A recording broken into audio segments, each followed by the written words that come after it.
मैया जय लक्ष्मी माता। यही तो मानते हो ना।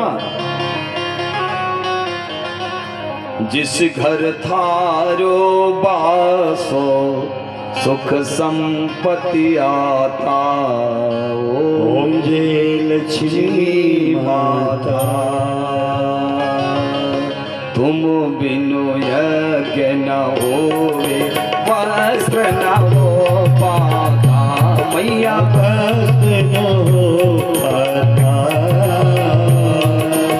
खान पान का वैभव, खान पान का वैभव सब से आता। जय लक्ष्मी माता।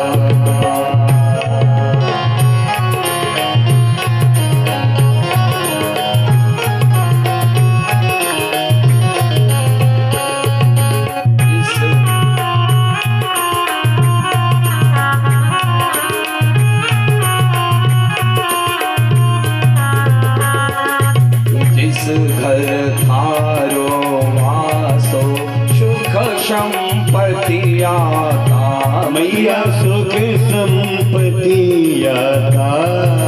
सब संभव हो जाता। सब संभव हो जाता। मन नहीं घबराता। ओम जय लक्ष्मी माता। लक्ष्मी जी को हम लोग क्या बोलते हैं? बोले माता। लक्ष्मी जीव मात्र की माता है, अतः जीव को लक्ष्मी के विवेकपूर्ण उपयोग का अधिकार है। बोलो राधे राधे। शुद्धि श्रोता जन ध्यान देंगे सज्जनों। लक्ष्मी क्या है? लक्ष्मी माता है ना। तो तुम माता का उपयोग करोगे कि उपभोग? उपयोग और उपभोग में अंतर है प्यारे, ध्यान दो। यही तो बात है। जिन खोजा तिन पाइयां गहरे पानी पैठ। लक्ष्मी का उपभोग करने वाले 80% लोग हैं भारत भूमि में। उपयोग मात्र 20% लोग करते होंगे बस उसमें होंगे लगा हुआ है। 80% लोग उपभोग करते हैं लक्ष्मी का। आहा। तो लक्ष्मी का उपभोग करने का अधिकार केवल नारायण को है, क्योंकि लक्ष्मी नारायण की है। और देखो रुक्मिणी मैया कौन है? ये लक्ष्मी स्वरूपा हैं और नारायण के साथ चली गई। उपभोग का अधिकार तो मात्र नारायण को है। सुकुल जी, उपयोग और उपभोग में अंतर है। अच्छा, ये उपभोग क्या है? इंद्रियों को अनिवार्य वस्तु विषयों को प्रदान करना उपयोग है। इंद्रियों को जितना अनिवार्य है उतने विषय वस्तु दो। भूख रहते हुए भोजन बंद कर दो। अब जब यहां तक खा लोगे, आकंठ भोजन हो जाएगा तो क्या होगा? बोले कल 4 रोटी ज्यादा है, क्या बताइए। फिर 3 दिन गड़बड़ रहेगा और शक्ति कमजोर। यह है इंद्रियों का उपभोग। इंद्रियों को उतने वस्तु दो जितना इनको आवश्यकता है, उससे थोड़ा कम ही दो तो इंद्रियां मनमानी नहीं करेंगी। और तुम इंद्रियों का उपभोग करते हो। उम्र हो गई 60 साल 70 साल, अब भी जा रहा हो मेडिकल स्टोर पर कैप्सूल लेने। ये इंद्रियों का उपभोग है और मरने की तैयारी है। कहाँ मर जाऊं? चौराहे पर लड़ करके गिर करके। बाद में कहोगे हम भी हनुमान चालीसा पढ़ते थे लेकिन हनुमान जी ने मार डाला। हनुमान ने नहीं मार डाला, तेरे कर्म ने मार डाला। सज्जनों, श्रुतियां कहती हैं, स्मृतियां कहती हैं, क्या कहती हैं? 40 वर्ष तक आप युवान रहते हो। युवा माने जवान। 40 वर्ष तक इंद्रिय जन्य विषयों को भोगो संयम पूर्वक।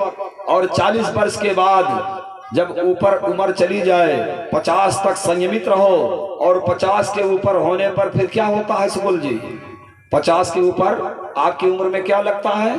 वन शब्द लग जाता है। 51, 52, 53, 54, 55 वन शब्द लग जाने का मतलब यह है कि हम वन चले गए। अब घर में नहीं रहना है तो वन तो सब खत्म हो गए भैया। आप तो एमपी में जंगल नहीं है, सब फैक्ट्री लग गई, सब दो कहीं खाली नहीं है, कहाँ जाओगे? तो बोले कानन एव आनन एव कानन। कानन माने जंगल। अपने मुख को तुम जंगल बना लो। मान लो 50 वर्ष के बाद कि हम जंगल में रह रहे हैं, अपना उत्तराधिकार अपने पुत्रों को दे दो। तुम देना ही नहीं चाहते हो। अगर पुत्र कुछ करना चाहता है तो फिर दौड़ना नहीं चाहिए, न रोकना चाहिए, अन्यथा उसके अंदर कुभाव आ जाएगा पिता के प्रति। ये शास्त्र का नियम है, हम नहीं बता रहे हैं सुकुल जी, नहीं सोचो अपने फायदे की भूमिका बना रहे हैं। ये सर्वाम न्याय है, सबके लिए है। 50 वर्ष के बाद अपना उत्तराधिकार पुत्रों को दे दो और मौज करो, भजन करो, केवल मत जाओ खेत खलियान कहीं, सरगई जाए सब। बोलो सच्चिदानंद भगवान की जय। चौथे पन जायहि नृप कानन। तो 50 वर्ष के बाद स्वच्छंद भजन करना चाहिए, सब उत्तराधिकार प्रदान कर दो। क्या आप लेकर आए थे, लेकिन ये तुम्हारा मोह है। 50 वर्ष के बाद और दादाजी को मोह उत्पन्न हो जाता है ना। सुबह साइकिल उठाएंगे, चलो भाई घूम के आते हैं, ठीक है घूमिए आप, लेकिन मतलब मत रखो किसी चीज से।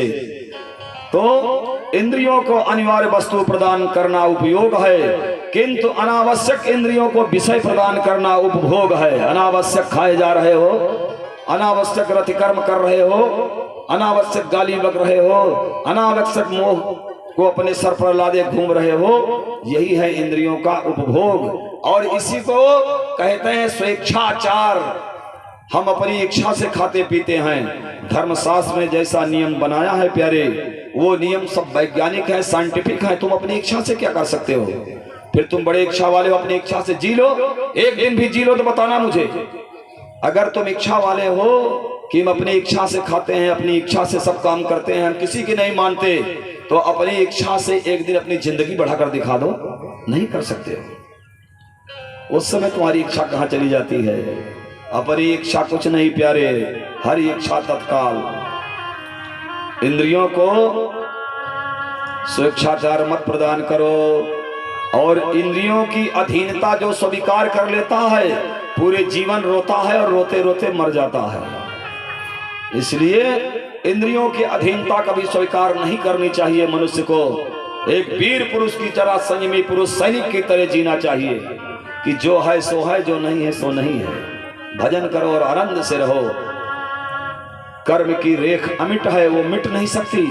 चाहे कोई ज्योतिषी आ जाए, चाहे विद्वान आ जाए, साधु संत तांत्रिक ओझा सोखा वैद्य आकर के आपको फंसाएं, मैं आपके बेटे को ठीक कर दूंगा, यहाँ भूत है, यहाँ प्रेत है, यहाँ पिशाच है, कहीं कुछ नहीं है, सब भ्रम है। बोलो सच्चिदानंद भगवान की जय। तो इस प्रकार धन का दुरुपयोग इहलोक और परलोक दोनों को बिगाड़ता है। सुकुल जी, प्राप्त संपत्ति और शक्ति का सदुपयोग करने वाला देवता है।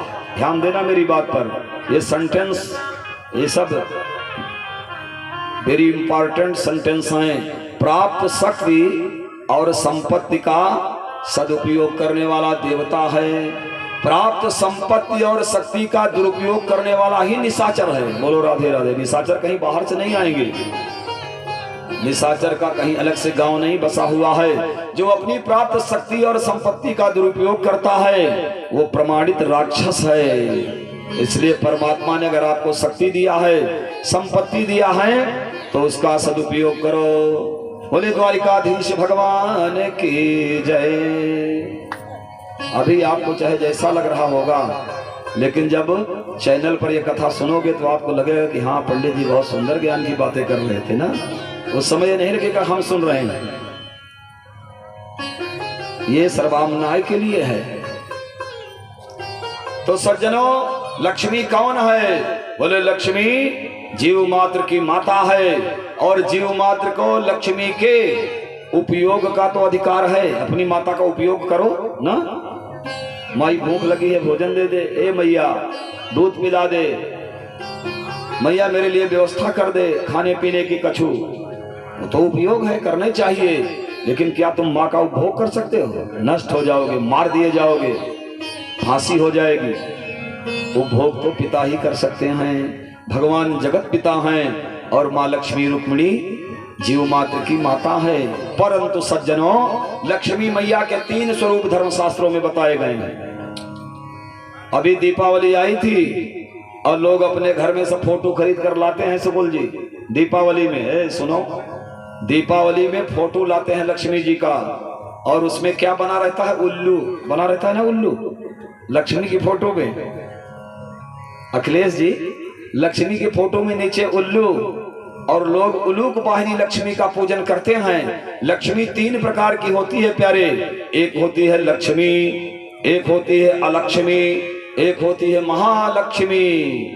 तो लक्ष्मी कैसे आती है, कुछ थोड़ा सा पुण्य किया, कुछ पाप किया, कुछ बेईमानी किया, कुछ ईमानदारी, दोनों चलता है ना। कुछ झूठ बोले, कुछ सही काम किए। बोले भाई सब झूठ मत करो, नहीं तो चौपट हो जाएगा। डर बस लोग थोड़ा सा सही थोड़ा सा गलत करते हैं। तो सही गलत से जो लक्ष्मी आती है वैसे चली जाती है।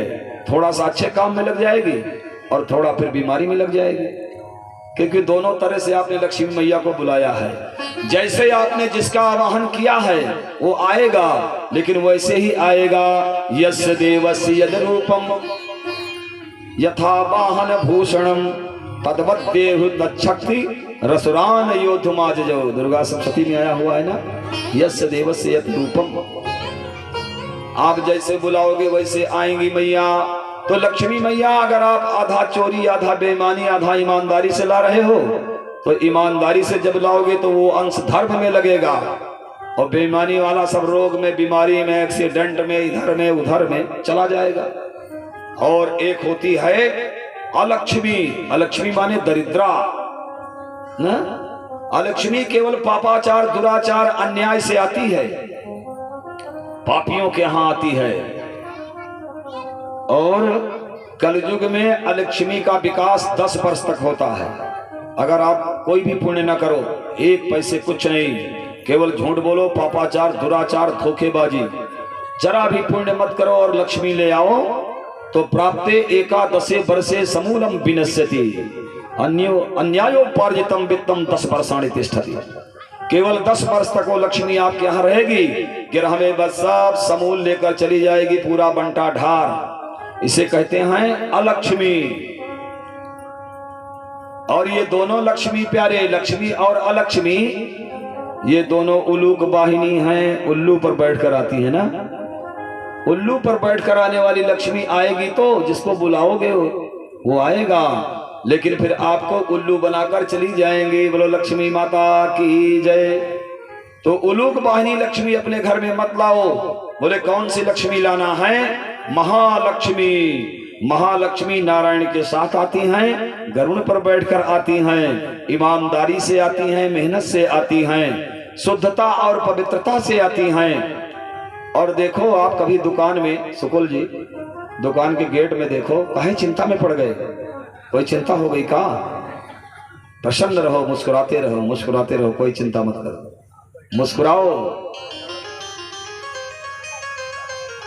कभी आप देखते हैं अपने घर दुकान में वो आते हैं शनि वाले ना, शनि वाले जो घूमते रहते हैं, वो अपने साथ क्या लाएंगे, एक नींबू लाएंगे, उस नींबू को एक धागे में वो गूंथ देंगे, उसके ऊपर 4 मिर्चा हरा वाला, नीचे 4 मिर्च हरी वाली ना।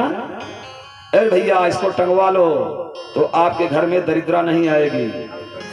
दरिद्रा माने गरीबी नहीं आएगी, भूत प्रेत सब भाग जाएंगे। तो दुकान के सामने उसको टांग देता है। इसका क्या मतलब है? इसका मतलब है दरिद्रा का वो आहार है नींबू और मिर्च। जो नींबू मिर्च ज्यादा खाते हैं उन्हों को दरिद्र समझ लो। बोलो राधे राधे। हाँ, और नींबू मिर्च को यदि आप अपने फ्रिज में रखते हो, फ्रिज में जो नीचे वाला प्रकोष्ठ बना रहता है ना, नीचे वाला जहां वो कम रहता है शीतलता, वहां नींबू और मिर्च को अगर एक जगह रखोगे, शिव पुराण में कथा आई है, खट्टी चीजें और तीखी चीजें दोनों एक जगह नहीं रखनी चाहिए। अब ये ढोंग नहीं है, पुराणों का विज्ञान है प्यारे, पुराणों का ये महाविज्ञान है। खट्टी चीज और तीखी चीज को ज्यादा देर तक एक जगह नहीं रखना चाहिए, अन्यथा उसमें ऐसा एसिड बनता है जो आपके शरीर के लिए बहुत ही नुकसानदायक है। इसलिए आज के बाद से मेरी माताओं, नींबू को अलग रखना, डलिया में मिर्ची अलग रखना, फ्रिज में भले रखो लेकिन दोनों को अलग अलग, एक साथ मत रखना, नहीं दरिद्रा आपके घर में आ जाएगी। और न मानो तो करके देख लो, नींबू मिर्च एक जगह रहेंगे तो पति पत्नी में नहीं पटेगा। बोलो राधे राधे। लड़ाई होई जरूर निश्चित रूप से। शाम को एक बार नोक झोंक हो जाएगी। इसलिए नींबू मिर्च को अलग करो, ये दरिद्रा का आहार है। अलक्ष्मीर में नस्यताम त्वाम वृणोमि, ऋग्वेद के सूक्त में आया हुआ है। दरिद्रा अलक्ष्मी जिसे कहते हैं। तो अपने घर किसको लाना है आप लोग अपने आप चयनित कर लीजिए। लक्ष्मी लाओगे, अलक्ष्मी लाओगे कि महालक्ष्मी लाओगे। महालक्ष्मी को अगर बुलाओगे तो हिरण्यवर्णाम हरणीम, ऋग्वेद की ऋचा है। हिरण्यवर्णाम हरणीम सुवर्ण रजतस्रजाम चंद्रांग हिरणमयीम लक्ष्मीम जात वेदो म आवह। हिरण्यवर्णाम हरणीम, फिर वो लक्ष्मी कैसी होगी? बोले हिरण्य वर्ण की होगी। हिरण्य माने जैसे सोना चमकता है। ऐसे अगर अपने घर को चमकाना चाहते हो, अपने परिवार को चमकाना चाहते हो, अपने आस पड़ोस और देश को चमकाना चाहते हो, तो अपने घर में मेहनत की कमाई लाओ। इसका मतलब यही होता है। बोलिए भागवत भगवान की जय। एक पंडित जी थे। पंडित जी के पास दो पत्नियां थी, दो पंडितानी थी। और पंडित केवल पांडित वृत्ति करते थे भैया, और कोई उनके पास धंधा था नहीं। पहले के ब्राह्मण कुछ नहीं करते थे, केवल पांडित वृत्ति।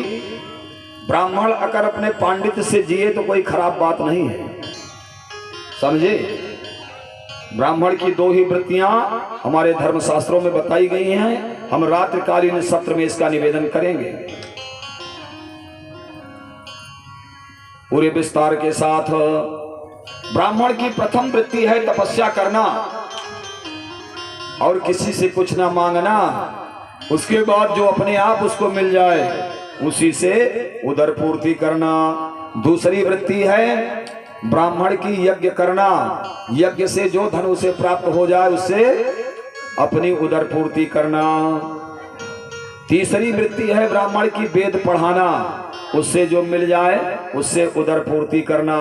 तो यज्ञ करना, यज्ञ कराना, दान लेना, दान देना, वेद पढ़ना और पढ़ाना, ये ब्राह्मण की तीन वृत्तियां हैं। और आज तीनों का नाश होता चला जा रहा है ना। वेद की बात छोड़ो भैया, गायत्री मंत्र भी कोई जपने को तैयार नहीं हो। सुकुल जी, कोई जनेऊ पहनने को तैयार नहीं। सारी वृत्तियां बदलती चली जा रही हैं। तो पंडित जी महाराज थे, उनकी दो पत्नियां थी। और एक दिना की बात, जैसे अभी दीपावली गई ऐसे दीपावली आ गई। धनतेरस अभी 3 दिन बची हुई है। पंडित जी की पहली पत्नी ने कहा, ब्राह्मण देवता आपके यहाँ आए बहुत दिन हो गया, और देखो ना मेरे कान में कर्णफूल हैं, ना गले में जंजीर है, कुछ नहीं है, ना हाथों में अंगूठी है, कुछ भी नहीं है। ऐसा करो कुछ तो बनवा दो, दीपावली पे चाहिए कुछ।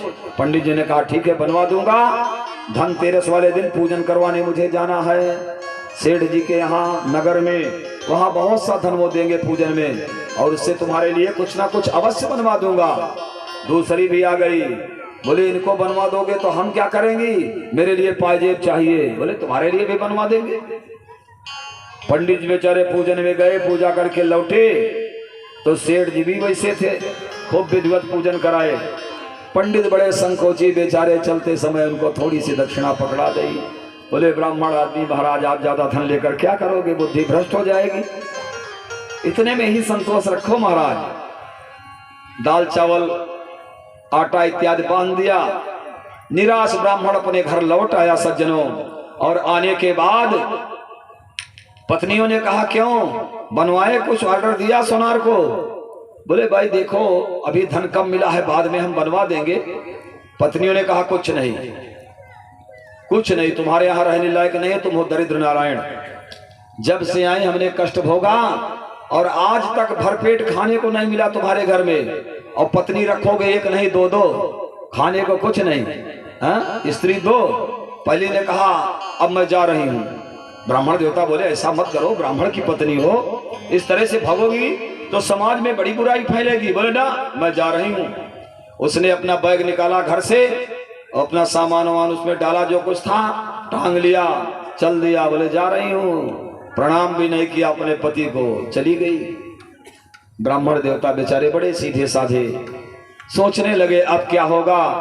थोड़ी देर में उन्होंने सोचा चलो एक पत्नी बची है, अब इसी को रखूंगा और इसी की सेवा करूंगा, जो कुछ होगा सब इसे समर्पित करूंगा। थोड़ी देर के बाद दूसरी आई, बोली पतिदेव पायजेब लाए मेरे लिए।